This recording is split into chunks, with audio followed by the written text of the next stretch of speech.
I've come to the conclusion that I do not like this camera. And my lighting keeps changing. I don't know, the ingredients just look so promising. Maybe that's the point. Found myself inside all this tension, a feeling I never was expecting. Hi guys, welcome back to my channel. My name is Vanessa if you're new here, or you can call me Blue. I know why you're here. It's the Numbuzin review. This is the review for the Numbuzin K Beauty line. I did a updated skincare routine on it about a month ago, and I said I would come back and do a review, an honest review, and that's why I'm here. So let's get into it. Before I start this video, disclaimer, if these products work for you, please continue. And in no way am I bashing K Beauty or any of their products, because what works for you may not work for me and vice versa. I think they're great products, but I will get into detail why I'm no longer using them. Let's start off with this bad boy. Something a lot of people raved about, even me, because the toner is supposed to help with that glowy essence, that almost that glass skin look. It's supposed to smoothen out any roughness. The light's going down. We gotta be ASAP. This was a toner that everybody said was going to be like your holy grail. And it was. Until maybe like the second and a half week. This thing was making me itch. I'm talking about like non-stop itching. Like I was having active acne. If you don't know what that is acne that basically never stops. And it wasn't like big acne, which was fine, and that's probably one of the reasons I didn't stop using it.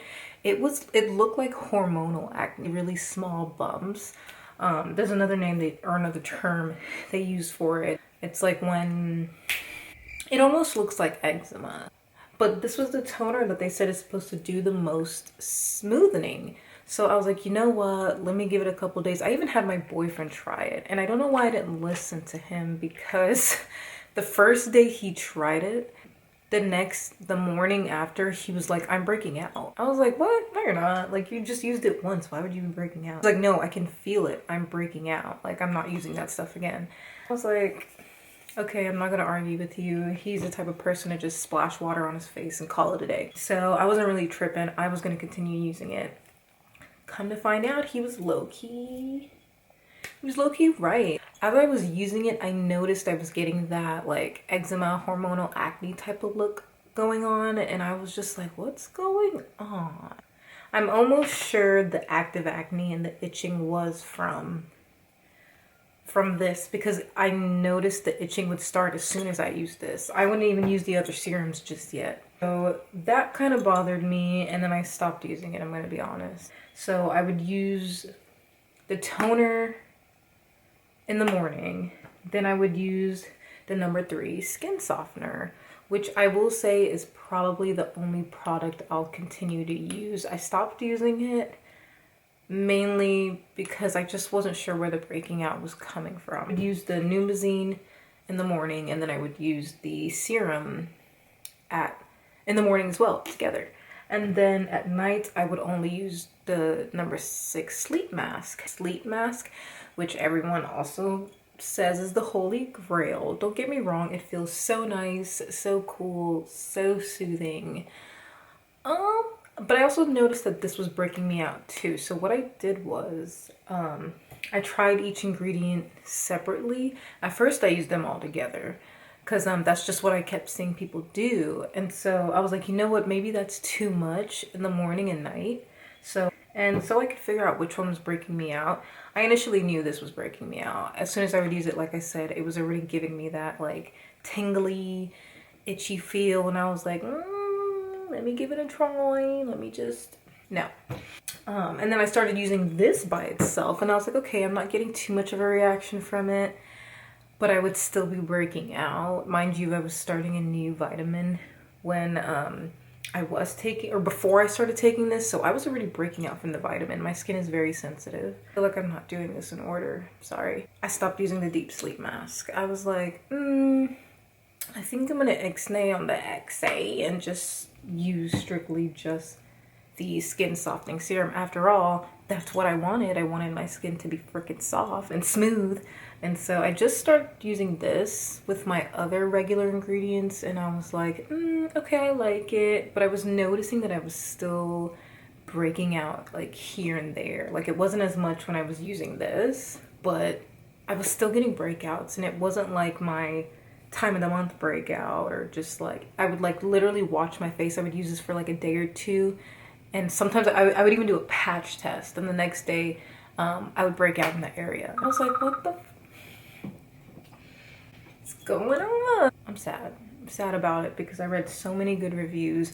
And I especially did this review for the melanin girls who were really interested in it. I looked so hard for a black girl that did a review on the skincare. I found one girl, I don't remember her name, I don't think I'm gonna link her because who knows if she's even still using it. And she was using like 6 of the products, and I was like, no sweetheart, we're doing 3 because I'm a sensitive biddy and I don't know how this is gonna affect me. But I will say this was a no-no for me. I really didn't even use that much, like, because the itching was unnecessary. It was unforgivable almost. When I tell you, it took me like, as soon as I went back to my old routine, my skin cleared up like that. I was like, wow. This is why they say stick to what you know. Trial and error is still a good thing. Will I continue using these products? Like I said, if I do, it'll most likely be the skin softener. I think so far that's really the only one that I can tell you ladies that I somewhat agree with. And I'm the type of person where if it doesn't do anything for my skin within like week 2, I'm done.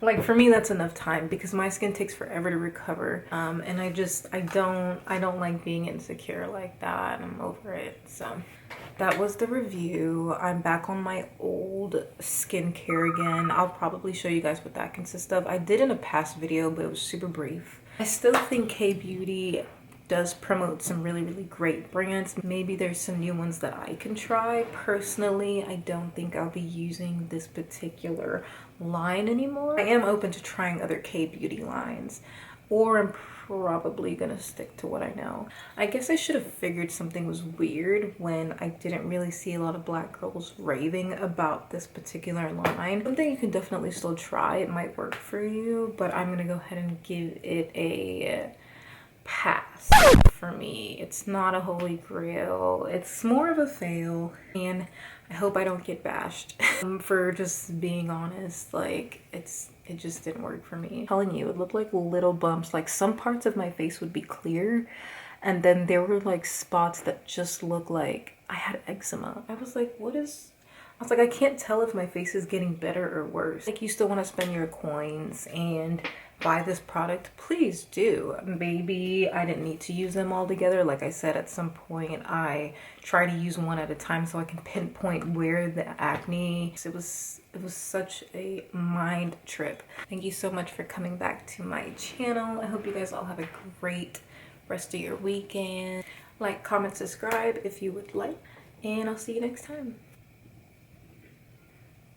I really hope my neighbor isn't watching me. Their window's like right there. Is it too much to ask?